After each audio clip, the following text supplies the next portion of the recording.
الله وبركاته والشمال كفوني كم جرتني جاي قبضني الحمد لله.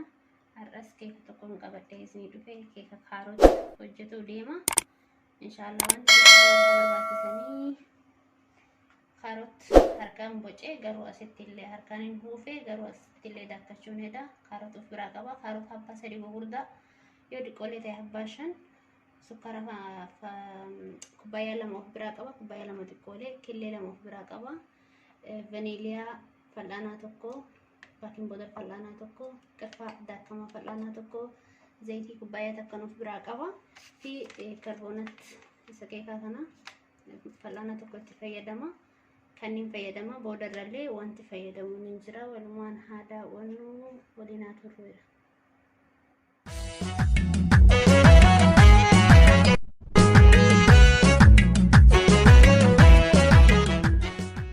Margitan kille itti cabsadhee jira. Amma sukkara ittiin godha. Killee fi sukkara sirriitti walitti dhayaa jechuudha.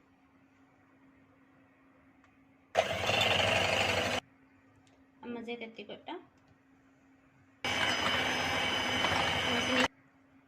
Zayita kubbaayyaa tokko fayyadame akkuma argitan. Amma immoo kaarootii itti naqadhaa jechuudha. Kun amma akkuma argitan kaarota asin naqadhee jira. Amma waan dhoyine kana hundaayyuu asitti naqa jechuudha. Waa hunda asin naqee asitti dhoyine jechuudha. Amma killee fi zayita sukkara waliin dhoyine san itti naqadhaa jechuudha. Amma immoo soogidda xiqqoo irra firfirfadhee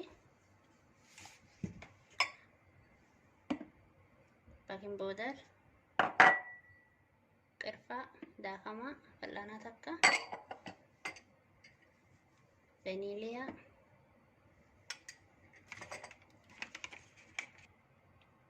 fal'aanaa tokko, daakuu kubbaayyaa 4 fayyadamee kubbaayyaa guddoo miti kubbaayyaanisi kanu tana 4 fayyadamee jechuudha. Akkuma argitan hingu afaan irratti afaanuma irratti tana 4.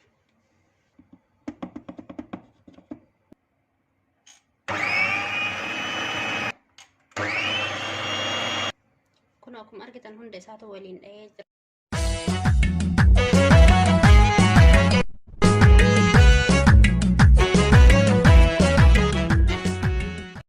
Amma kunoo mana furumaa kaa'achuuf siiniyaa kana nuuf biraa qaba. Dhadhaa haga tana nuuf biraa jala godhee baaseen ture. Isa jala sirriitti jala dibadhee ka'ee achi booda furumaan kaa'aa jechuudha. Kun amma akkuma argitan daabboo goggoyduu tana yookiin ficaa daabboo goggoyduu daakamteeti waan tana jalaan dibadha jechuudha. Xiqqoo jala dibadha. Kun amma akkuma argitanii faliita kana yookiin waan dha'e kana hundaayyuu asitti naqadha jechuudha.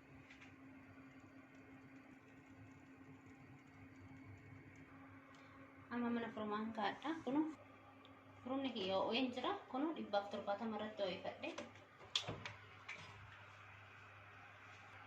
Kun jala kanarra kaa'uu qabna jechuudha.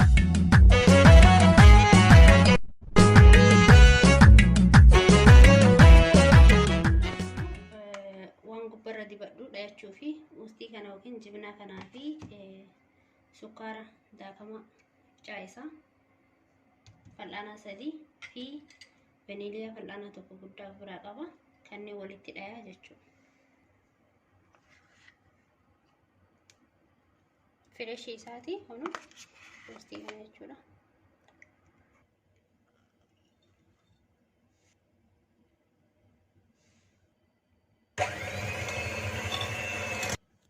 Kun ammoo walitti dhahee jechuun hunda isaatuyyuu amma keekaareef sanirra diba. Yallee baatee jirti garuu xiqqoona jalaa dhoote. Baking powder fal'aanaa tokko guddaan itti godhanii dhiifama. Fal'aanaa tokko xiqqaa itti fayyadama. Saniif na jalaa boqoytee dhoote yaahoo amma irra dibadhaa jechuu bilchaattee jirti.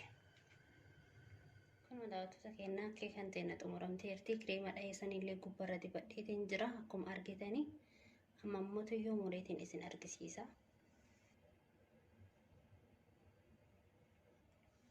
Kun amma mureetiin jira.